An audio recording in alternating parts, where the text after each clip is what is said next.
All right, ladies and gentlemen, we're so excited to present this next 70-minute segment.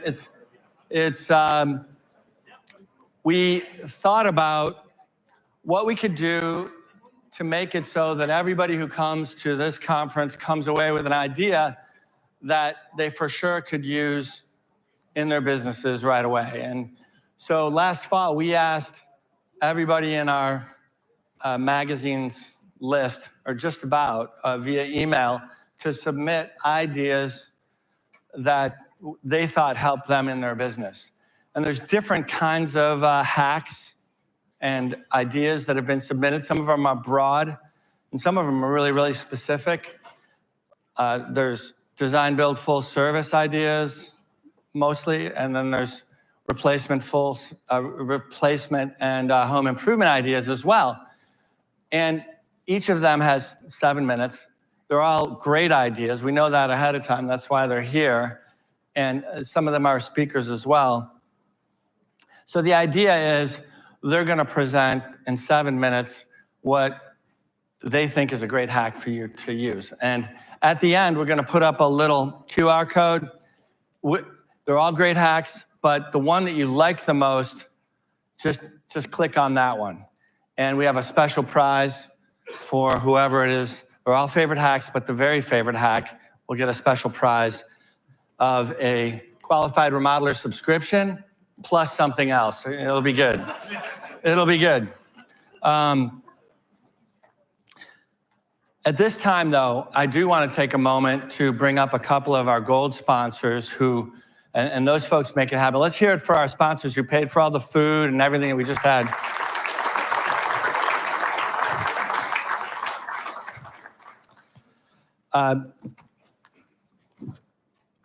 Right now, I would like to bring up Mr. Mike Largay, Regional Sales Manager for Full Throttle AI. Full Throttle is an amazing company with what they're able to do with first-party data. So let's hear it for Mike.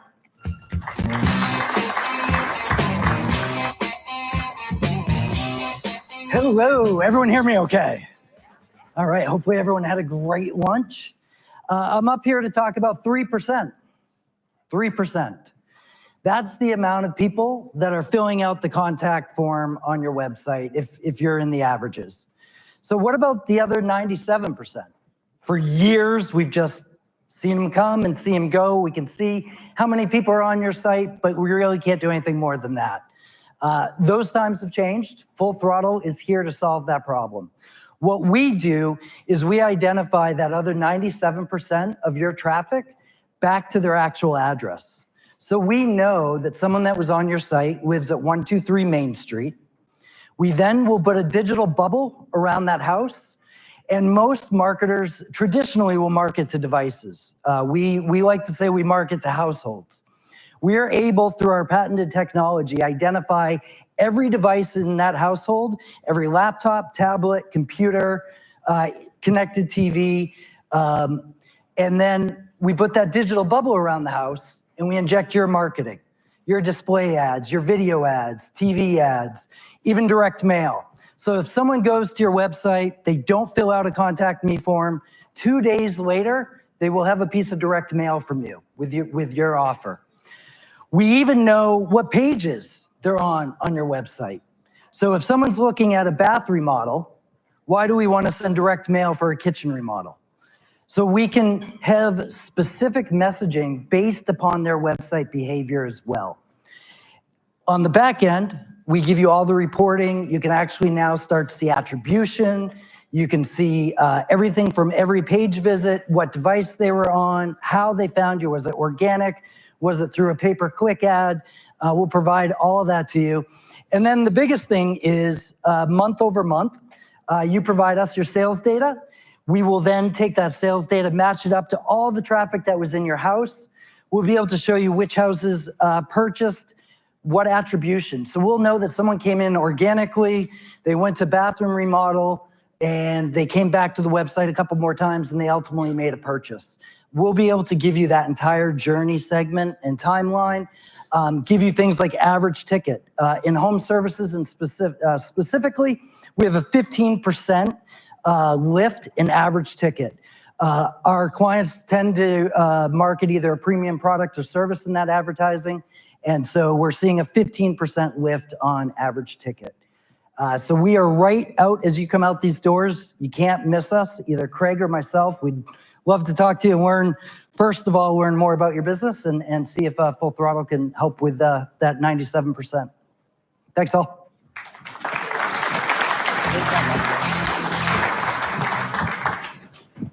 All right, we have one more gold sponsor, and then we'll start in with the hackathon. And at this time, I'm really pleased to bring to the stage Mr. Zach Hansel, Sales Manager for Surefire Local. Zach?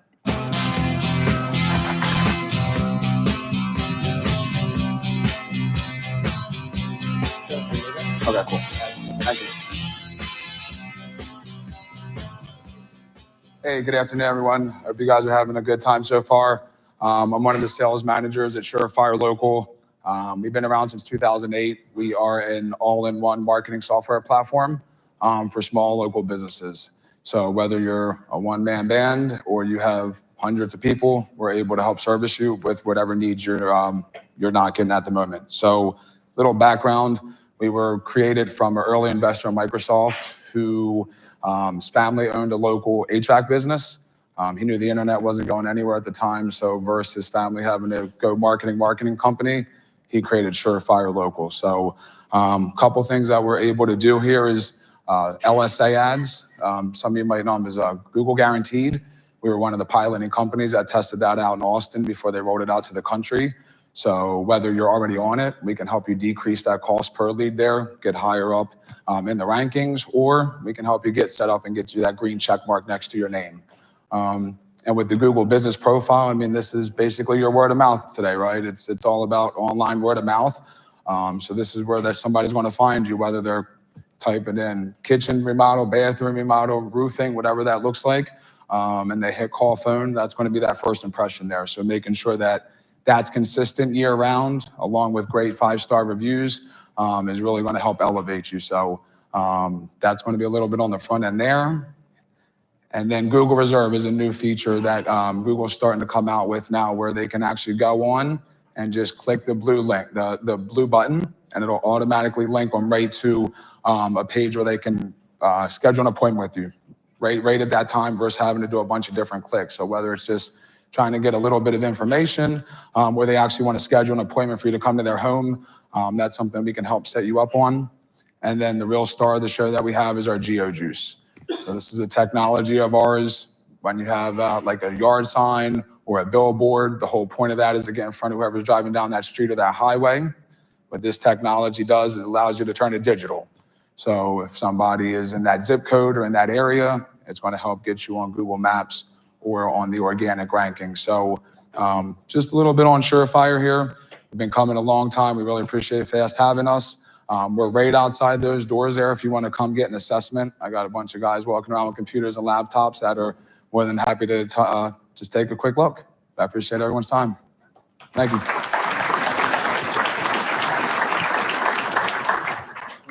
Thank you so much. Okay.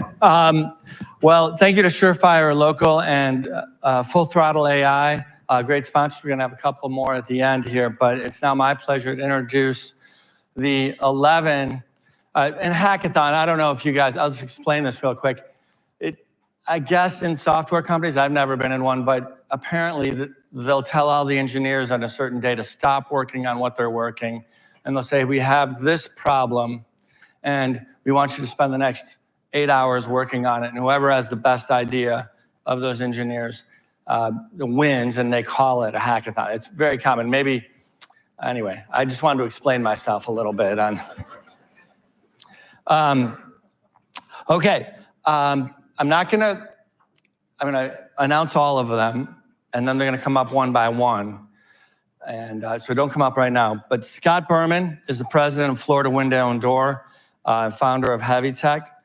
Michael Dollard is in from Detroit, Michigan. He's the COO of Curtis Kitchen and Bath, a decade of experience in this industry. Greg Huffine is the CFO of American Home Design, a 2-time CFO of the Year award winner by the Nashville Business Journal. Mackenzie Gallagher is the Chief Marketing Officer at Joma Construction since 2017. Really amazing social media presence and YouTuber. Ryan Shutt is the CEO of Southwest Exteriors in San Antonio.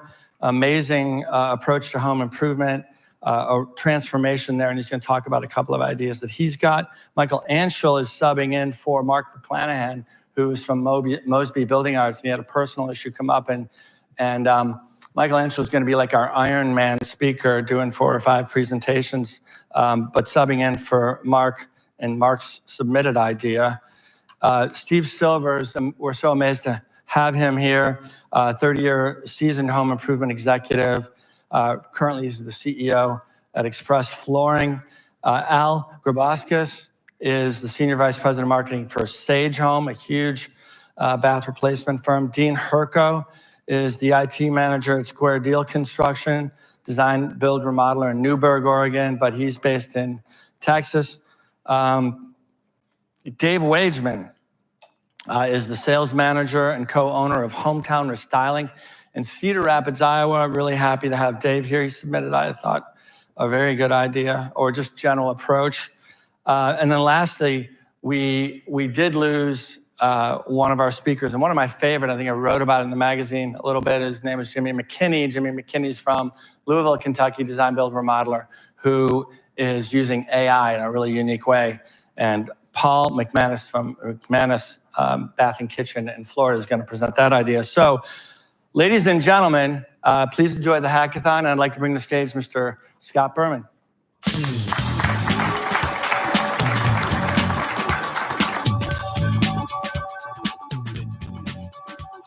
Hello, everybody.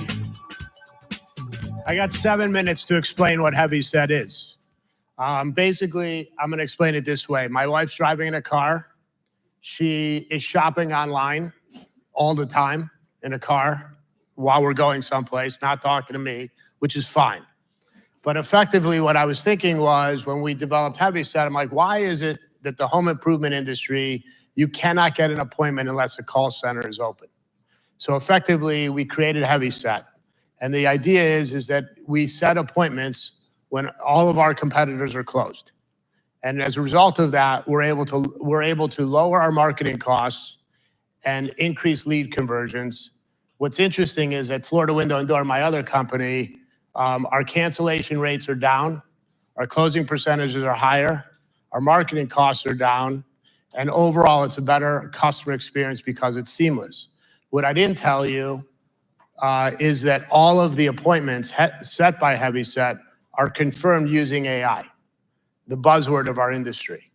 Now, I would like to win the prize from the other 10 guys that are over there. So I'm going to suggest that the only thing that Heavy Set does is make you money. And as a result of that, you should all use Heavy Set, but you should vote for me so I get the prize. I think that's my 7 minutes. Thank you. Please welcome Michael Dollard from Curtis Kitchen and Bath.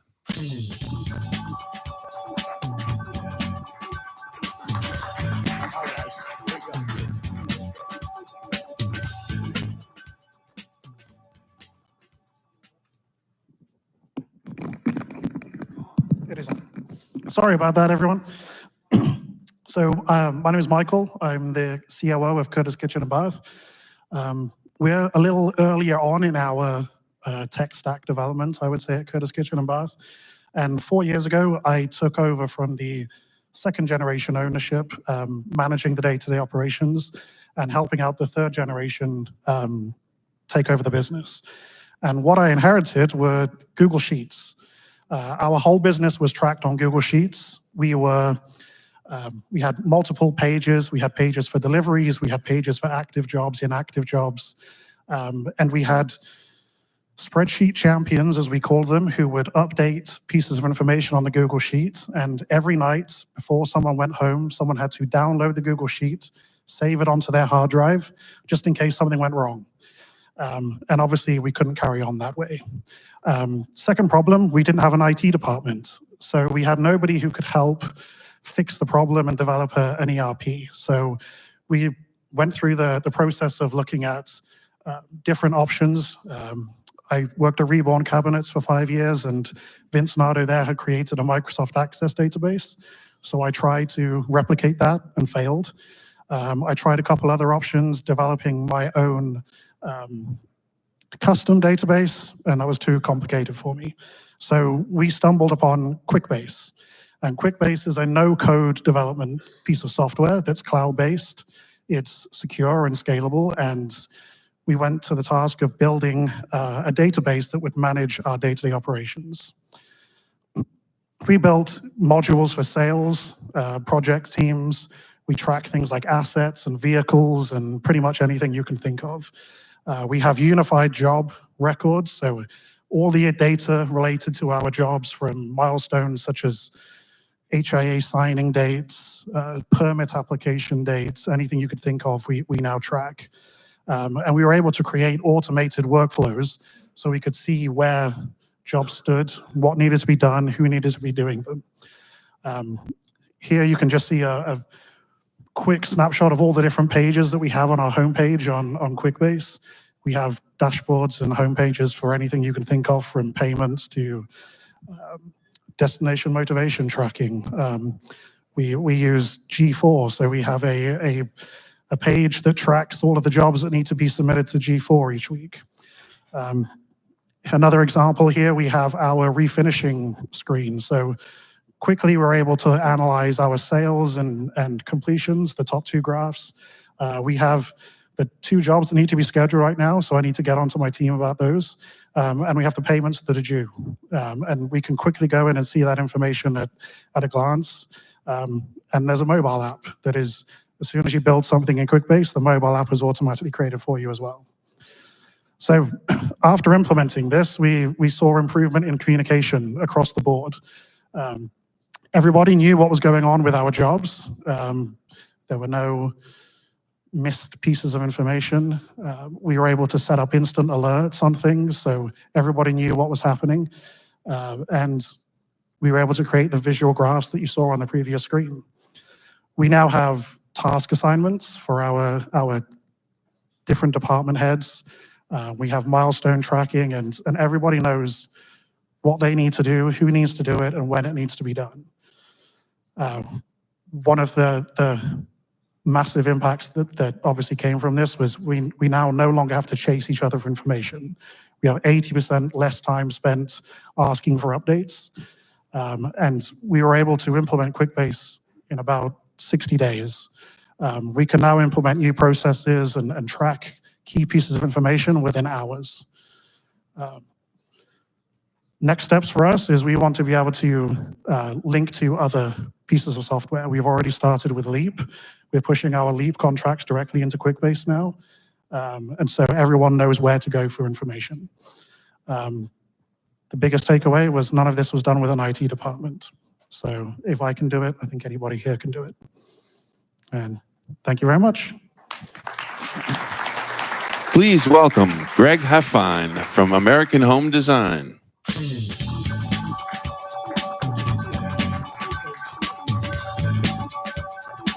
All right. The next guy. All right, I'm going to go quick. I got quite a few things to go through, but just sort of start with, if I can get it to work, sir. Here we go. Just this word that we probably already heard today, AI, a lot. I think the next most popular word I've heard today is scale. And so that seems to be popular for all of us. That's kind of why we're here. But I love this quote. You may have seen a variety of this same thing. But in small companies, you need to hire great people. In large companies or larger companies, you need to build great systems. And so we've been impacted by that at American Home Design, nearly 50 years in business, but just in the last few years, seen a lot of growth. And so with that growth has become some pain. And so we've obviously leveraged technology where we can. And then sort of one of our hack is where we've probably spent maybe the least amount of time and money, and that's around our call center. And so for perspective, just in the last 3 to 4 months at our business, we've had about 500,000 dials that resulted in about 50,000 connections and about 10,000 pitches. And we've got a great team. We've got about 35-ish in our call center. That includes some managers, even a full-time coach. But with 10,000 pitches, There's just only so many you can get to, right? And I know you're going to hear about call center analytics, even someone else on this panel, so I'll kind of go into that. But what's unique to us, I think, is that this is something that we built from scratch. So I've got some partnerships with some developers. So everything you see here and hear from me is something that we did on our own. So just kind of think about the possibility for yourself. That's not to say that other software companies out here that you're going to run into are not great at what they do, but this is a little bit of see what the possibility is. So just to run through it, if you don't know anything about it, this is sort of a free pitch for those other software companies.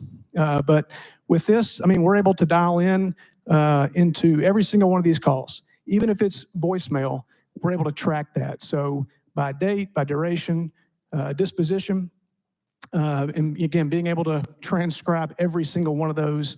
We get a lot of deep analytics on that using AI. So obviously able to sort by agent because it's linked to our dialer. We can, do that by campaign, whether that's obviously events and contest or inbound, outbound. Really can kind of compare those, and then using AI scores to look at those things comparatively.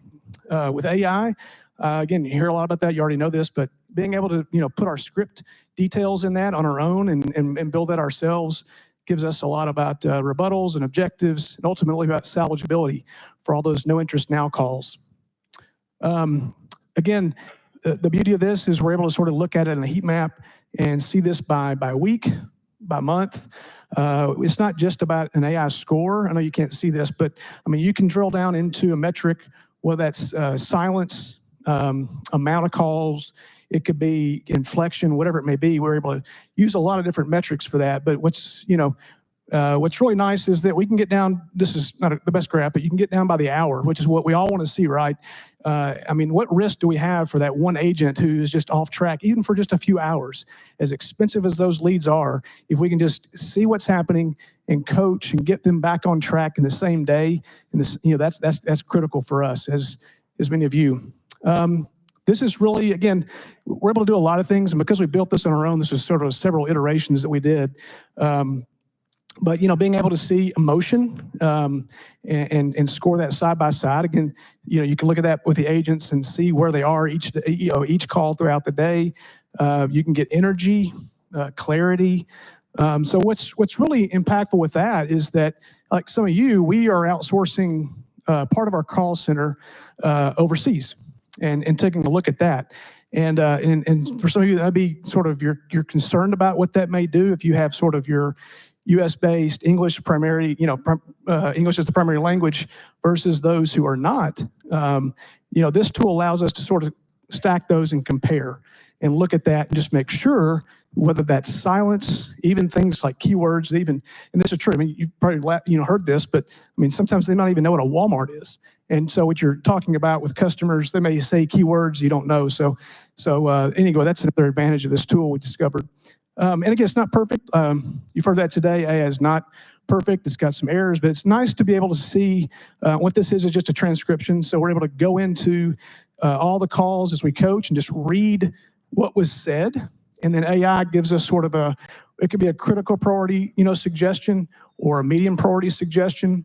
And so to share that with our agents is nice. And they actually can get a summary after the call if they want to see that, or at the end of the day.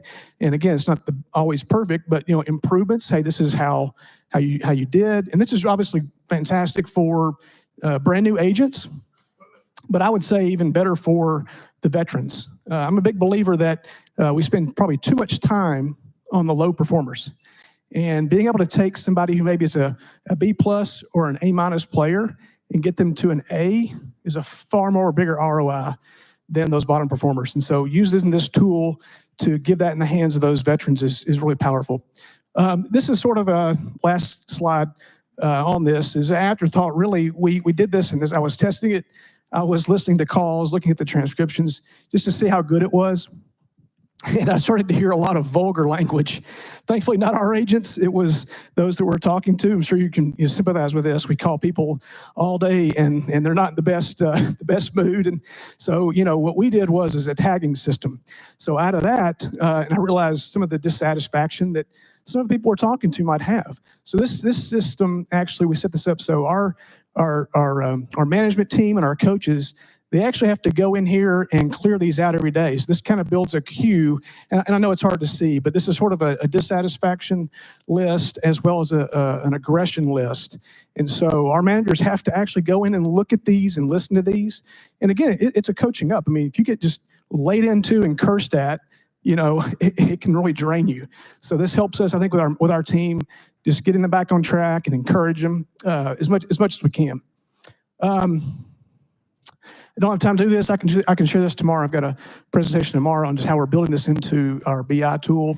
But the last thing, don't scale chaos, fix the chaos, then scale. We put this in place about 9 months ago.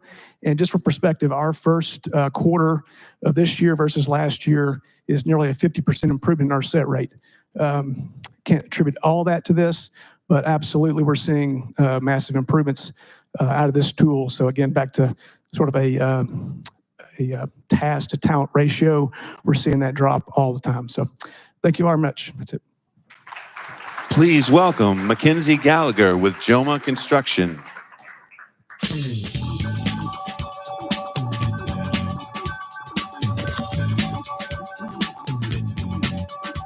Hello, everyone. I'm Mackenzie Gallagher with Joma Construction in Athens, Georgia. We've been open since 2005. We're 100% employee owned, and you can see on this map up here that our service area is small. Athens is a really fun town, home of the Dogs, and yeah, but I'm more proud of our new hockey team called the Rock Lobsters, based on the B-52s, which is awesome. But I only have 7 minutes. So I've been Joma since 2017, and I'm an Athens, Georgia's native, and this is my third Fast Remodeler. There's my boss up on the stage presenting 2 years ago. We do digital marketing completely. We have 350 videos on YouTube, 26,000 followers. We get about 20,000 visitors to our website a year now, and we sent 18,000 Joe mails last year. That is to say that our objective there is to find the right people, help them act, and track the results. But I'm not talking about that today because I volunteered to talk about QR codes. And I think I'm up here because I'm the only person who volunteered to talk about QR codes or something that's not AI. But I'm actually going to draw some parallels between my digital marketing and QR codes because I'm using QR codes right now, and it's been very interesting. Let's talk about targeting. You might be already doing some of this stuff, such as site signs. And what we're talking about is combining a QR code with some of these tools to target people and track those results. So site signs are actually probably better than my videos in marketing. You get that curious neighbor, and they'll call you and say, what are you doing over at my neighbor's house? I want the same. Job site vans only travel to customers' neighborhoods who we want to work on. So that is targeting. And there's some mailer there. I tried that too. I'll tell you about that. So the value statement from Facebook, Instagram, YouTube is that they can target location, they can target age, they can target based on interests or income. They can actually retarget and do that creepy thing where they'll show you ads on Facebook if you've gone to our website. QR codes can do very much the same. They can absolutely target location, obviously. Wherever you put that physical QR code is where that person was when they scanned it. And it can also target interest and intent, and I'll get into that in just a second. And then it's a form of retargeting, that's location retargeting. Every time they drive by your sign, they'll see your logo. So check out this site. There's not much going on here. If anyone recognizes this scene, this is a developing neighborhood in Athens, Georgia. There's less than 10% of the lots claimed and developed, and there's not a preferred builder in this neighborhood. It's just open, free for all. So the only people driving into this neighborhood are construction workers or people shopping for lots to build homes on. Joma Construction is a remodeler, but we just started doing new builds again. And we wanted a campaign that was powerful to target these new build clients. So we figured we'd put an actual sign out in front of a new build site in order to gain these viewers. And I wish you could see it in this video because it's freezing, but this sign I'll show you in just a second. But let's talk about tracking now. So similar to our targeting, our platforms really want to tell you that they're going to track impressions. They're going to track clicks. They're tracking unique visitors. So if they click more than one time, you can differentiate. It's tracking location, device type, you know, Android or Apple, but also mobile or desktop. And then attribution. So if you have lead ads in Facebook and they filled it out in Facebook, you'll have that attribution. Or you might be using thank you pages and Google Analytics and stuff for that. Well, the QR code for free will track your clicks. It tracks those unique visitors, the location, and device. I will go to the same platform to report those for my KPIs as I would for Facebook, Instagram, YouTube, because at that point they're on our website, and it's my my website reporting that is doing that. And also, let me go right back there. I have a little note about attribution. So we're going to take care of attribution with a unique landing page with its own URL and a unique form, so that we know that that QR code went to that landing page. Other conventional ads, this is a real billboard we had up in town, didn't do so well. You're going to get impression estimates from your billboard company or your radio station or your TV station. There's low self-reporting. Your clients aren't going to necessarily tell you that they saw the sign. There's no engagement information. They're not going to necessarily tell you if you shared it, and very little audience information. So that's why we want to focus on the targeting and tracking. Some notes about QR codes. It just stands for quick response. It was actually invented for car parts. It is a literal spelling of your URL. Best use case scenario for this is it's going to go to a unique destination. So you may have used QR codes in the past and you wanted it to go to your home page because that's where your big high value statement is, but people can Google you so easily. They may not want to scan this floating URL if there's not something that's more unique than they can search. And then, excuse me. A functional destination is actually my preference. So we have job site notebooks that live on the job site, and they have a QR code that will take you to the job thread profile for that job or something like that. If we normalize QR codes, people are going to use them more. If you think QR codes are lame, it's because they're so mainstream, and even grandma knows what to do with QR code. And we're going to land these to a landing page and a form. You've got to have a URL, so you got to have somewhere to go. The destination needs to be a unique URL so that you know for sure if they scan that QR code and filled out the form that it's from your QR code. If you want someone to go to your homepage, you can use a redirect if you want, but you're going to need to count that click. You want a valuable landing page, and if you promise something, you want to ensure that that's on your landing page. So I'll show you an example of that in just a second. And then you want your form set up to be unique. We use JotForm, and using a unique form will help you to track that. Linktree is there because if you don't self-serve your website, you might be able to set something up like this on Linktree. And then the reporting, like I said, I'm just using my website dashboard and my lead funnel, just like always. I do have a little advanced case study. I'll show you in just a second. I'll talk about that. Now, in terms of design, you can make QR codes online. You can add a logo to a QR code. There's actually redundancies built into that QR code. That's how you're able to put that logo on there. You can cover a little bit of the QR code. You just simply need to test it. Make sure you didn't ruin that.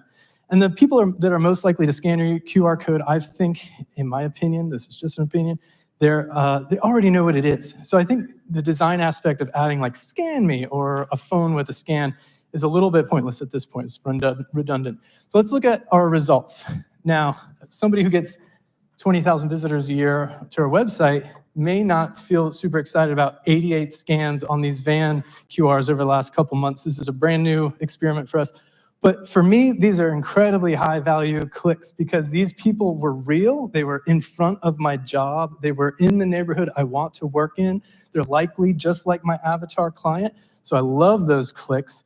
We sent out a mailer. It didn't work so well with the QR code. I think, they could Google stuff. They don't want to click a random link there. But we did get 12 consultations from a mailer, and your mailing service can do all the targeting on that. That's why I wanted to mention that. And then very lastly, the best one here was the sign out in front of the house. It got 100 scans in the last month. We definitely got a consultation from it.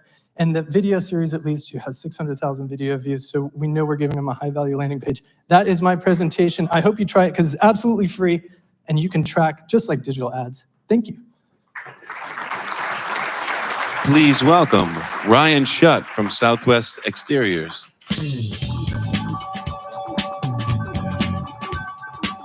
All right, everybody pull out their phone real quick. This one's gonna be interactive. So before I get started, I'm gonna have you guys all scan this code for me.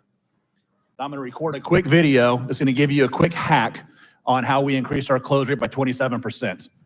So I'm gonna start recording. Hey, Chad and Janet, my name is Ryan Shutt, and I'm the CEO of Southwest Exteriors. I'm gonna be your design consultant today, and I look forward to showing you the infinity windows from Marvin that you're interested in. I'll be there at 2 o'clock, but please take some time to click the link below, and they'll answer a lot of your questions that you may have, and it'll shorten our time in the home and make your appointment a lot more efficient. I look forward to seeing you soon. All right, so I'm not sure if that was 33 seconds or not, but I did my best. So what we identified with leveraging one-to-one video is there is an inherent disconnect with the homeowner. We have communication that doesn't stick. So inbox overload. We get bombarded constantly with emails and just stuff that we don't want to see. So These videos go out via text. They have a GIF, so the homeowner can actually see a live person. Our call center uses whiteboards. They write the homeowner's name on the whiteboard, and they write their appointment date and time. Our interaction with those is 97%. So we also answer the solution with homeowners not knowing who we are or remembering who we are. I can't tell you how many times I've stopped hearing, hey, I can't remember the name of the sales rep who came out, but he was great. They know their names now. So there's also no emotional connection with generic emails. We know exactly what a generic email is. We even know when a video is not truly a one-to-one video. So we try to stay away immensely from what we call evergreen videos. We want all our videos personalized. So there's also a huge trust gap between sales reps and homeowners. All right, no one passed out with that one. I'm glad. So let's face it, right? Homeowners inherently do not trust sales reps. So by being able to connect a name with a face before an appointment is absolutely huge. So here is our breakthrough, right? So we started recording one-to-one videos. So not mass email, no slick video ads, truly just a face in front of a camera, typically in their car or at their desktop in their office, recording a personalized, unscripted, authentic video. And then we send them out via a platform called QuickPage. It's a single interactive page with all the info they need. So where do we use these at in our process? We use it everywhere. My team does not like me anymore because they have to record a lot of videos. So first of all, we start with marketing, right? So that's our call center. If we have appointments that we cannot reach or leads we cannot reach, we will send out a quick page to them saying, hey, Bill, I see you're interested in Windows. Haven't been able to connect with you yet. Here's some great information below that'll help you kind of prepare for your window buying process. So we start with marketing. After our appointments, so this is kind of the cool part. When's the last time you saw the person you set an appointment with? Probably never, right? So to send out a personalized video saying, hey, I'm Ryan. I really enjoyed talking to you today. Per our conversation, here's some information that's going to help you with your appointment, get ready for you, and answer some questions you may have. So that's the first touch point. We also have our sales reps send out 2 videos as well. The first video is the one I just recorded. So introducing themselves, they've got to mention something personal as well. So they have to read the notes before the appointment, which is a great tool. So they see what the homeowner's interested in, and they can personalize that video to the homeowner and their needs. They also send a video out after they meet with the homeowner in the home that day, whether it be sending the proposal, sending a copy of their contract. They personalize it there as well. So this year, we just launched with our production teams. They really do not like me right now because our gals, our admins do not want to be seen on camera. Our project managers do not want to be seen in the field. But here's a differentiator, right? Is we as a leadership team this year decided that if a homeowner ever calls us for an update on their project, we have failed, right? So imagine being out on a job site as a project manager.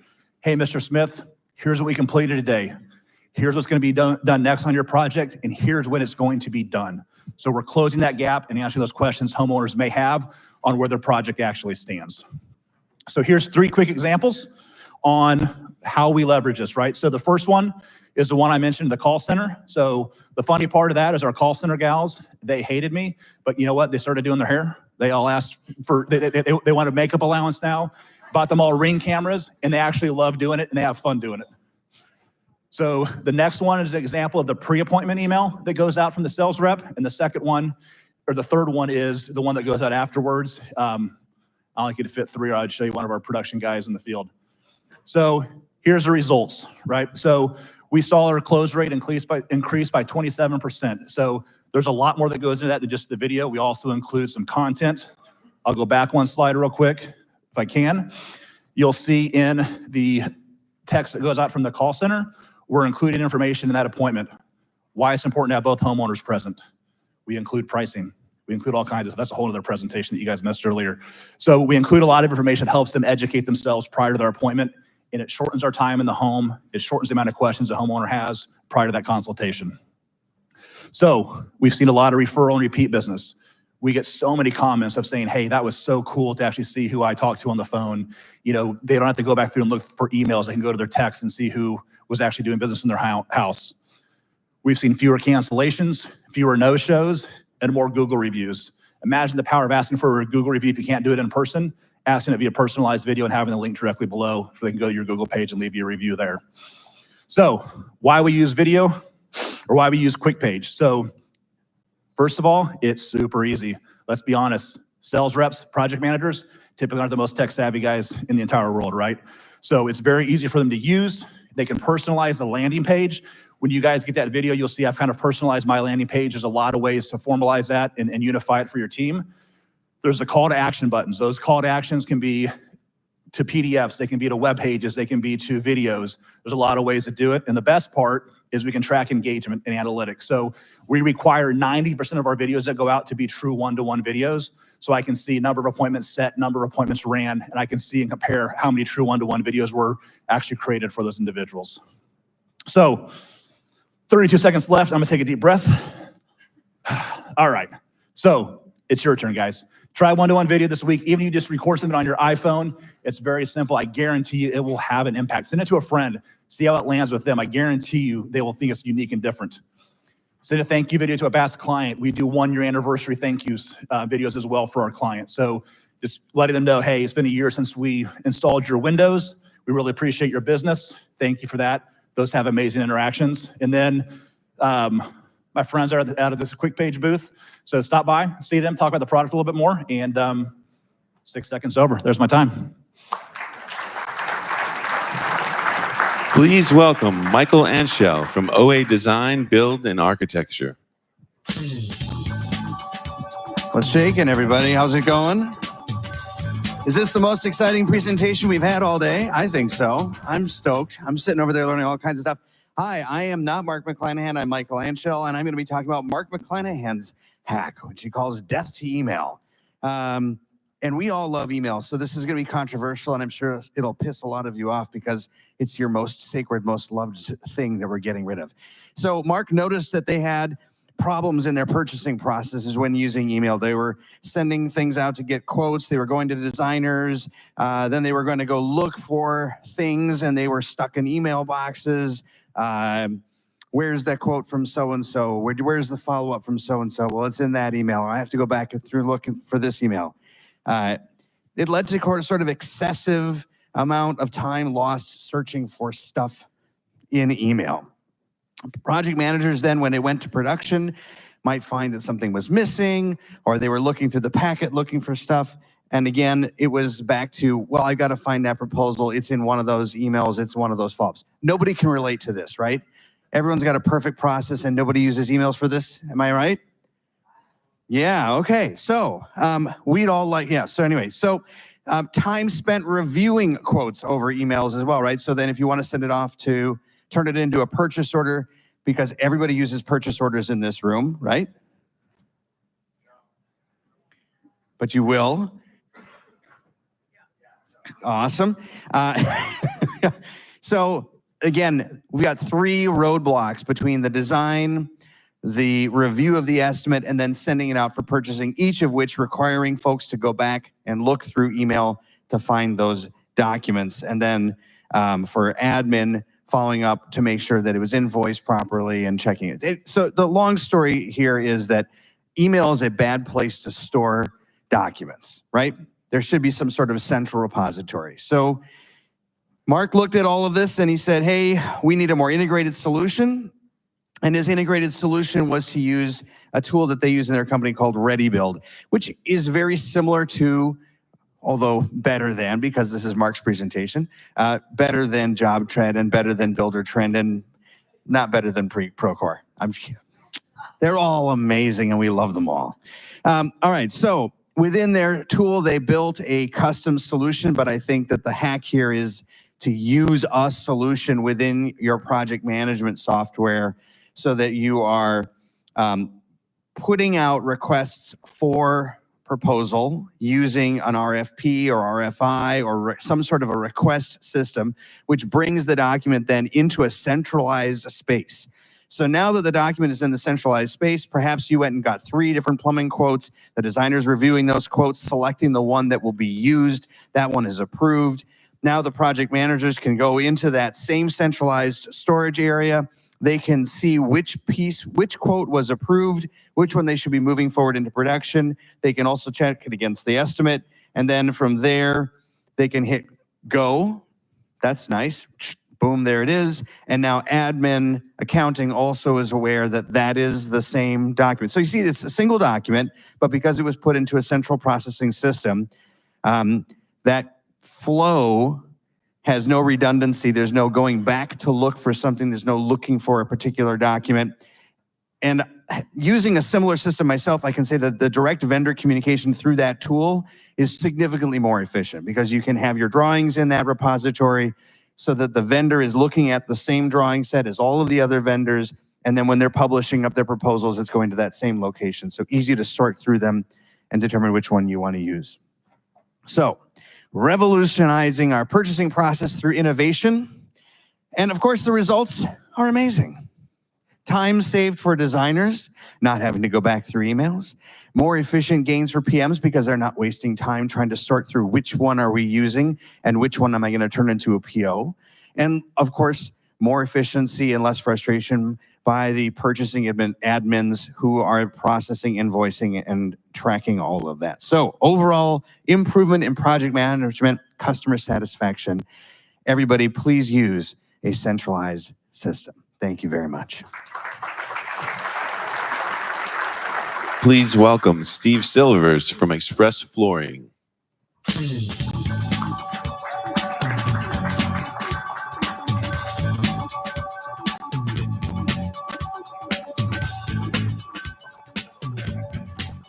Hello, everybody. Thank you. Let's get going. We only have 7 minutes, and you all have to vote for me. Which button is it? There it is.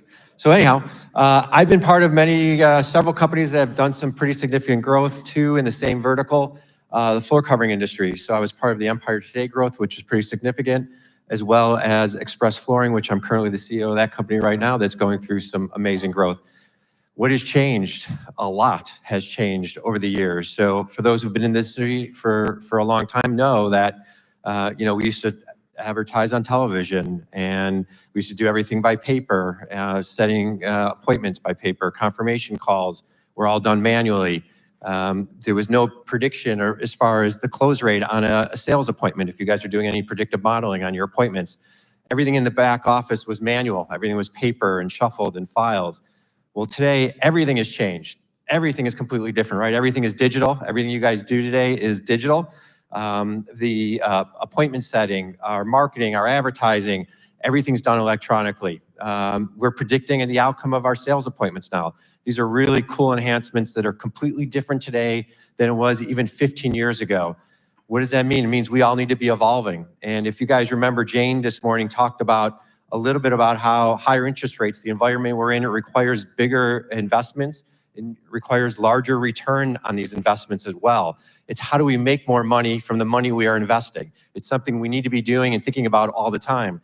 And that's where AI comes in. AI is one of these tools of efficiency that allows us to make more money. When I was with Empire Today, we peaked out at about 1,600 employees. 1,600. That's a lot of payroll dollars. A lot of payroll dollars. We're operating a smaller company, but with a very small fraction in the number of people because we're leveraging technology. We're using AI to help create leverage on our expenses as well. So less people, but more output at the same time, which is really, really great use of that tool. Technology stack. This is a portion of my technology stack. I'm not smart enough to actually create anything. I'm just not. I am much better at just finding stuff and bolting it together and let somebody else manage it. We have a pretty significant technology stack. All of it, somewhere along the line, is using AI. One component or another, most of the technology you're using to some extent either has large language models, it's using all kinds of modeling systems and tools, whatever you want to call it, but at some point there's an element of AI involved in everything that you are doing today. Ours is pretty significant, but we have access to a tremendous amount of information. With that said, one of the things I want to focus on there in the middle is something called Cassidy, a third-party tool, which allows us basically to apply ChatGPT type functionality to our own business processes, our own systems, our own tools, our own training material, whatever it is, we actually are able to do that stuff directly. And it's really simple and easy to use. It actually is hooked up with Teams. If you use Teams or you use Slack, either of those tools currently in your organizations, you are basically just feeding this tool your own information. We've heard about training, how important it is to training AI.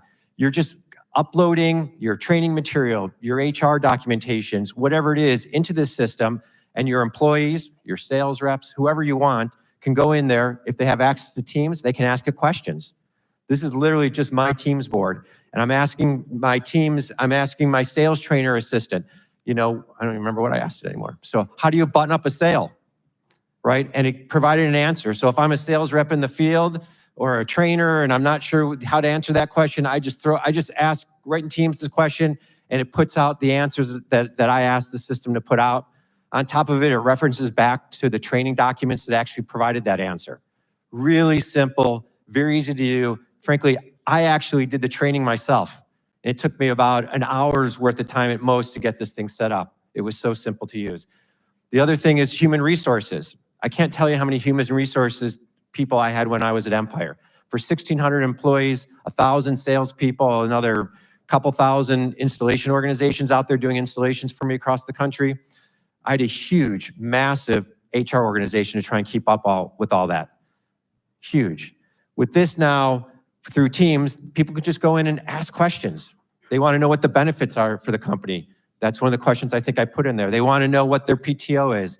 They want to know whatever HR question, and people have lots of questions for HR all the time.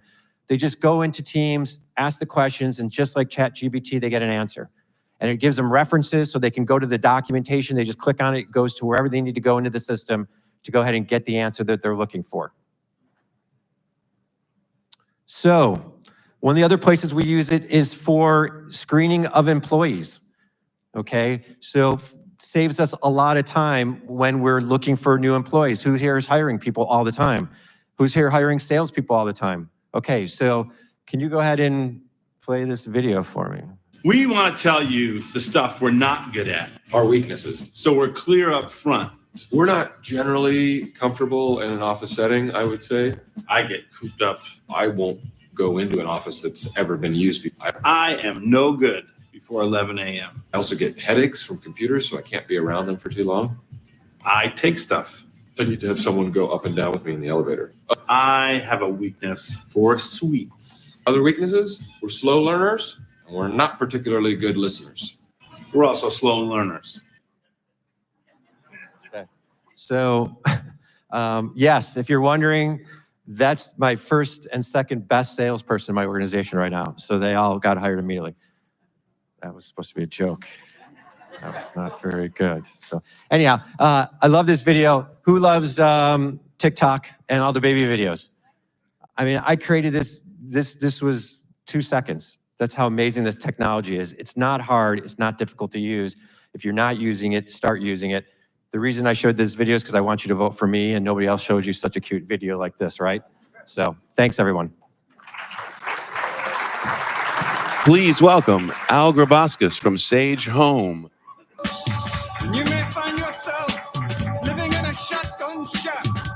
And you may find yourself in another part of the world. And you may find yourself behind the wheel of a... I'm a little humbled to be up here with all these other names. Although my title says I'm in marketing, I'm really just a call center person. I spent just under 18 years in call centers, and that's what I'm going to talk about to you guys today. You might not be excited about that, but I will leave you with one thing before I get started. If you fly Delta, anybody here fly Delta? Only a few hands. Surprised.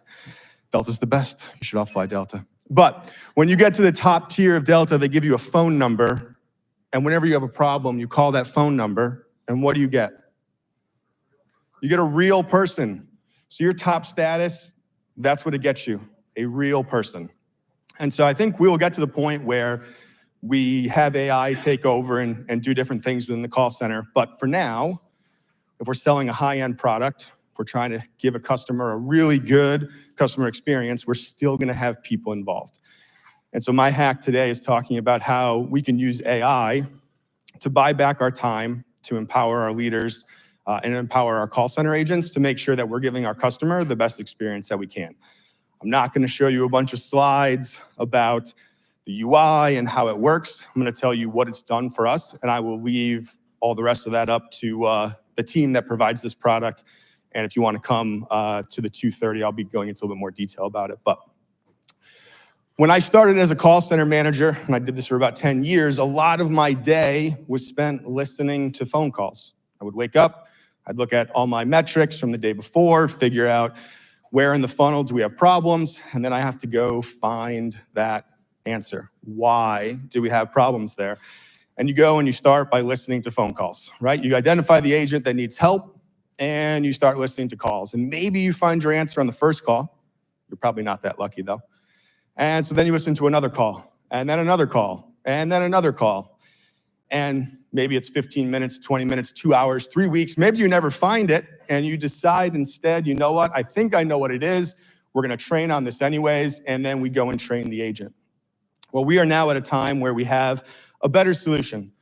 So I'm not as lucky as Greg. I don't know developers. I wasn't able to get a great deal, and so I had to go out and find a partner that could provide me with this solution. And we were lucky enough to find a partner in Lace AI. And Lace listens to all of our calls. It's able to identify within that call a bunch of conversational inputs, both from our agents and from the customers. And so when I talk about freeing up time for our leaders, my leaders get to come in now and they get to see almost immediately and in real time what's happening on all those calls. We have nearshore agents, we have remote agents, we have in-office agents, we have agents all over the place. It's not like it was in 2019 where I could come in, I could walk through the bullpen, I could hear what everybody's saying, right? I need the ability to be in multiple places at once without having to hire this massive leadership team or this massive QA team. And so by being able to identify exactly who to work with and what to work on based on the data that's appended to these phone calls, we can save time. My leaders can come in, they can spend 15 minutes, identify the bottom third that we need to work with, figure out are there commonalities among the issues that these agents are having, and then let's go train on it. From like an executive or a director or an enterprise level, I love it because I love data. And so I'm able to capture a whole bunch of stuff. So when tariffs hit, right, we wanted to see, did our customers bring up cost more often? And so Lace is able to append every time a customer mentions price or cost concerns, and then we can take that data and we can look, is it trending up? Is it trending down? Can we pivot? Can we do things ahead, right? And the last thing that we really like about this, and this was kind of an unintended consequence, though I'm pretty sure Lace told me this would happen, is we have a lot of D personalities, type A personalities, if you're familiar with disc profiling, and they want to be the best. And so there's a leaderboard, and every day the agents get to see in real time as people move up and down that leaderboard, both for playbook score and their conversion rate. And when our top guy isn't the top guy anymore, you can guarantee that he is going into that leaderboard, accessing other people's phone calls and seeing what they're doing different. And so these people are able to learn from each other and save us a little bit of time as well. But that's all I got. Thanks, guys. Please welcome Dean Herco from Square Deal Construction.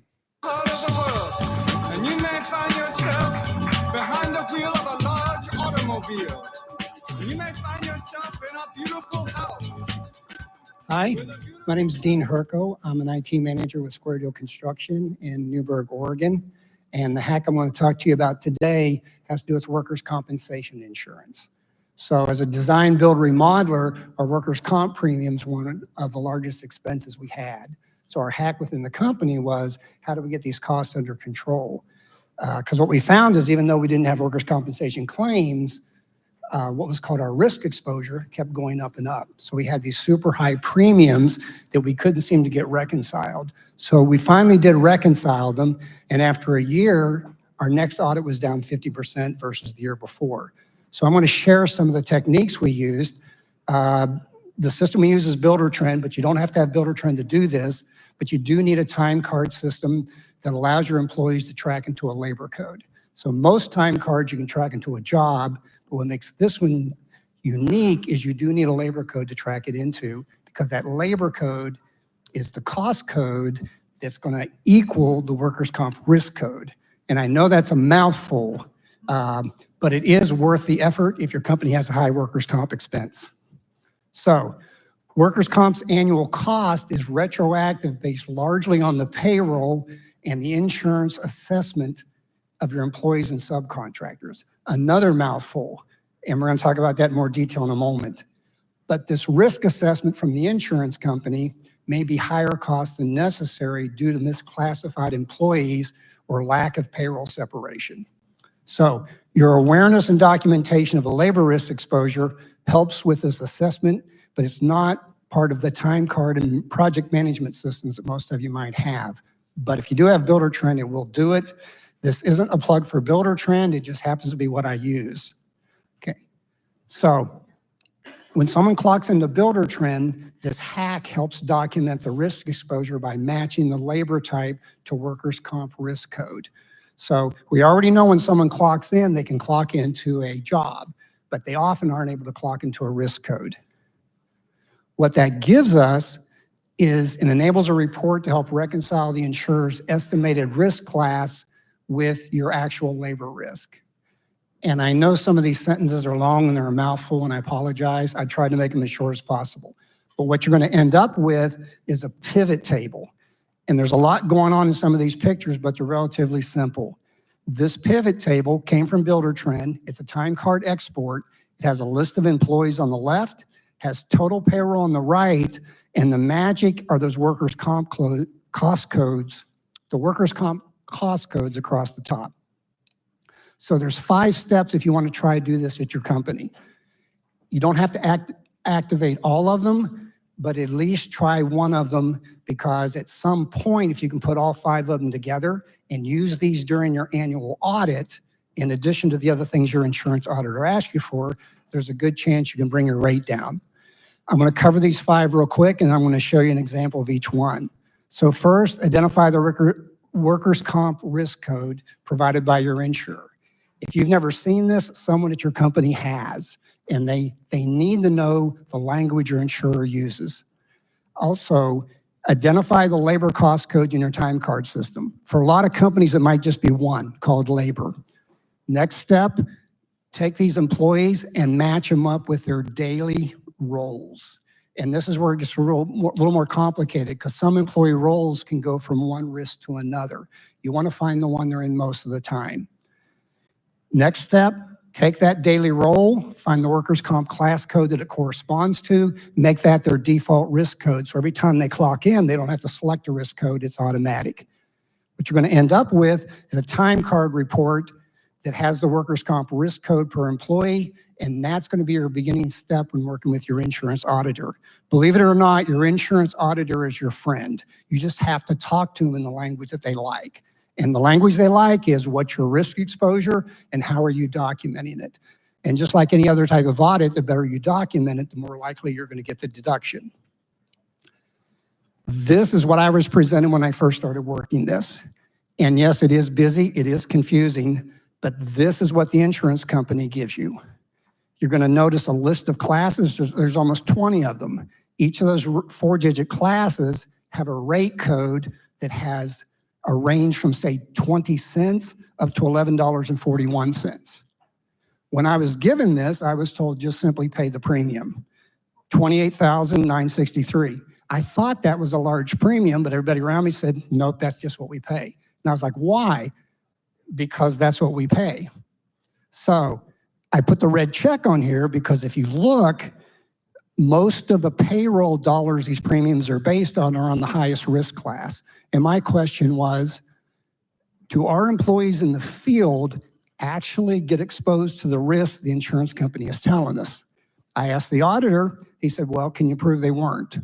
And that's how I came up with the solution. First, I went into Buildertrend and I looked at everybody's rates. We had Buildertrend flat rate. That didn't do us any good.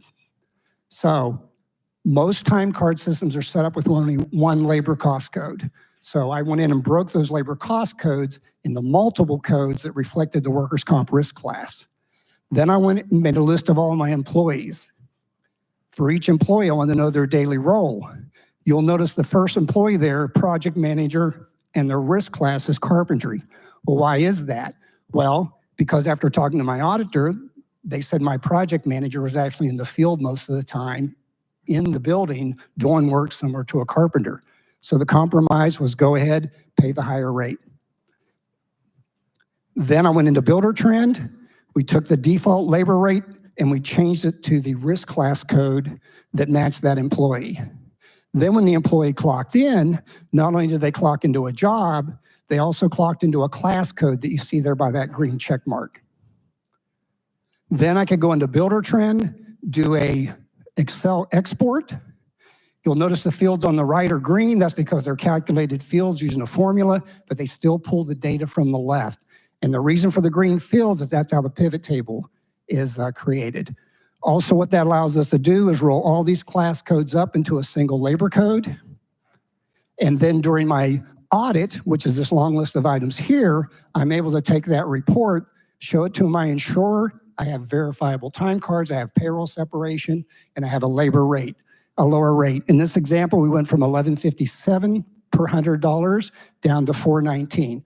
So the end note is, if you're using a single labor cost code, break it into multiple labor codes that correspond to workers' comp premiums. If you're already using multiple labor codes, find a way to get a crosswalk or a lookup table that allows you to take those and correspond them to the labor risk codes. Because if you're not, you're simply paying what the insurance company asks you without ever proving that your risk exposure might be lower than what they're calculating. And I know this sounds kind of dry, but the reality is workers' comp is one of your largest expenses. And if you or somebody at your company looks at this, there's a good chance you'll be able to reduce it. Thanks for your time. Please welcome Dave Wageman from Hometown Restyling. And you may find yourself behind the wheel of a large automobile. And you may find yourself in a beautiful house with a beautiful wife. And you may ask yourself, Well, I'll start with, we are not a $100 million company. And just like to tell you a quick story, how a conference like this changed the world of remodeling for me and my career overall. I was hired back in 2009 as a sales rep with little to no experience. And in that process, early on, I made it to a conference similar to this. I think Dave Yoho is one of the sponsors. It was a Dave Yoho event. And out in the hall, I saw a so elegantly presented an iPad. And that iPad, I don't know if I'm changing slides here or not. Oh, okay, no slides. Anyways, that iPad was a pivotal point in my career. I came into the industry with terrible penmanship and despised carrying bags of brochures and pictures and all of it. For those that are in sales, who still remembers paper contracts? Is anybody filling out paper contracts today? I mean, how about carbon copies? Do you guys do that still? Is anybody? I mean, silly, right? I mean, today it's a very different system. But we also had flip books. Does anybody use flip books? They go through a company story with a flip book. Got some heads nodding. A very different world once we brought that iPad into play. Oh, there's my slides. Here we go. Okay, so the very first iPad. And again, this is when the iPad first came out, there was little to no software with it, right? I mean, for those that remember, I mean, they were trying to convert iPhone apps into the iPad, and you're just trying to make do. But within this process, what I really want to kind of get across is that iPad for me that sat out in the hallway is out there for you. There's something out there. There's all kinds of different options, opportunities, ideas, not just out there, but beside you in the different softwares, all these experienced guys that have just a wealth of knowledge. The idea the iPad was for me is here for you today. So I just want to touch on 3 that we're currently using.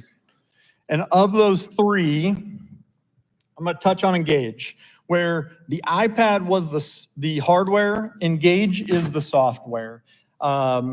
Big difference in presenting,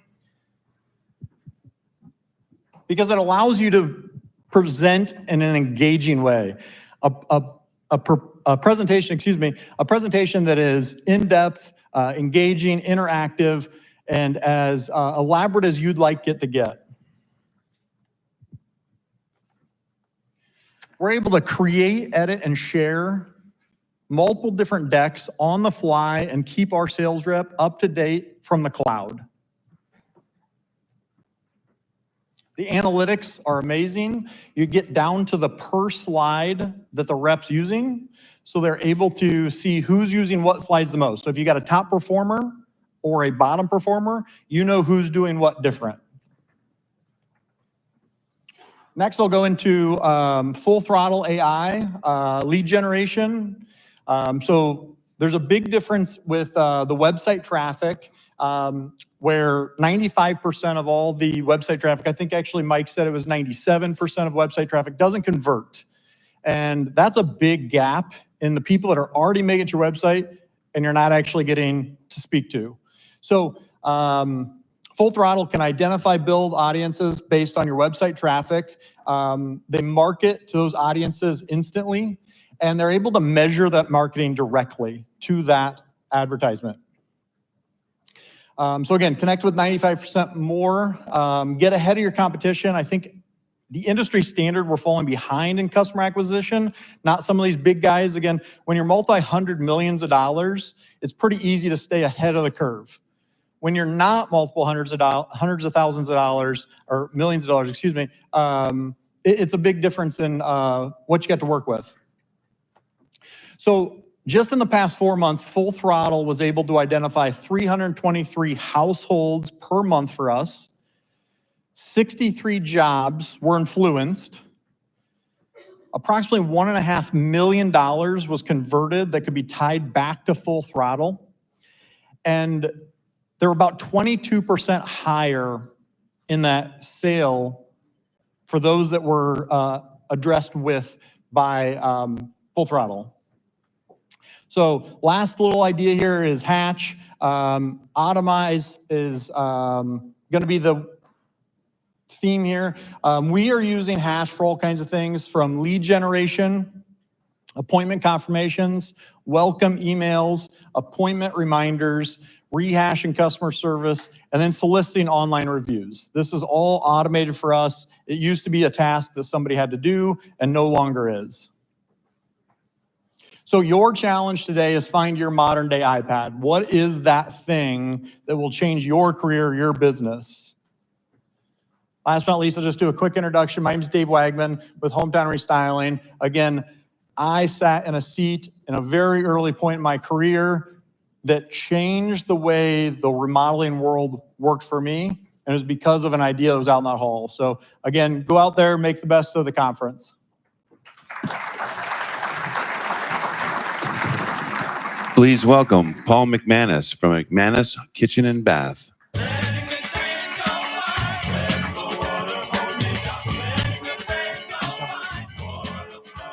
Hello, everybody. I am the last one, so if you're sitting there thinking, like, when is this thing going to be over? About 3 minutes. I'm here actually speaking for Jimmy McKinney. This is kind of his hack. I promise if I win, I will donate my qualified remodeler subscription to Jimmy. Who here uses ChatGPT? Raise your hands. Or who's heard of ChatGPT? Yeah. Who pays for it? Who uses ChatGPT Pro? Okay, fewer people, but quite a few. How many people know you can upload things in ChatGPT Pro into memory? Okay. How many people know you can schedule recurring tasks in ChatGPT? Okay. How many know you can create project folders in ChatGPT Pro? One guy, or you guys are trying to raise your hands, one or the other. So that's what this hack is about. Using ChatGPT Pro and its memory feature to automate creating scopes of work for your company. So it's pretty simple. Get a Pro subscription, create a folder for different scopes of work, a kitchen, a bath, whatever you want. Upload all of any past scope of works you have. Just print them to PDF, scan them, make a PDF out of them, upload them into memory, and then ask ChatGPT to write you a scope of work for a kitchen, a bath, whatever you want, okay? That's the hack. I don't have any slides to show you because I didn't prepare this presentation, but I can tell you from experience, this kind of stuff works extremely well with ChatGPT's memory feature.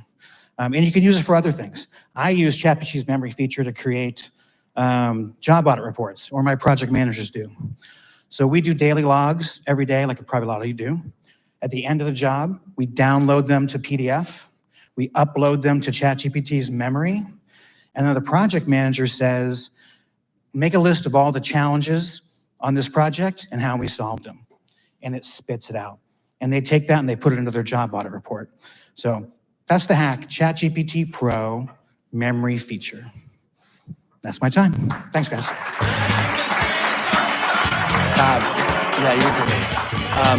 Hey guys, let's hear one last round of applause for our 11 hacks. They are not hacks. All right, so very quickly, if you could take a picture of this or click on the link, and really we just want a gut feel on what your favorite hack was. And we have a prize for the winner. This is all of them, I think, were outstanding. Honestly, really impressed with the quality of the ideas. And so you're voting, and in the background, I kind of hear Wink Martindale and some music and ticking of a clock. And how many people have voted? Show of hands, anybody? Okay, we got several. All right, we're gonna give it one more minute. And then we have somebody from the accounting firm of Laventhal and Horvath to bring us the results.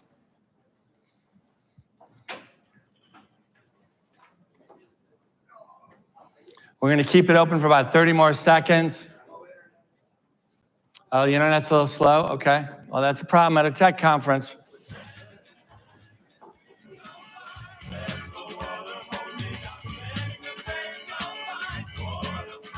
All right, Dan Miklos, Ryan, do you have a winner? All right, he's got the winner, and it's in.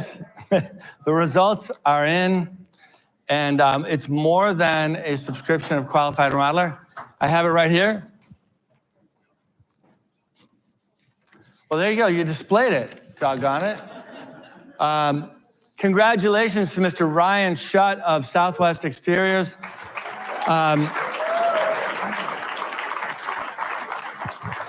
He's our first hackathon winner. Ryan, come on up here and accept your $100 bill.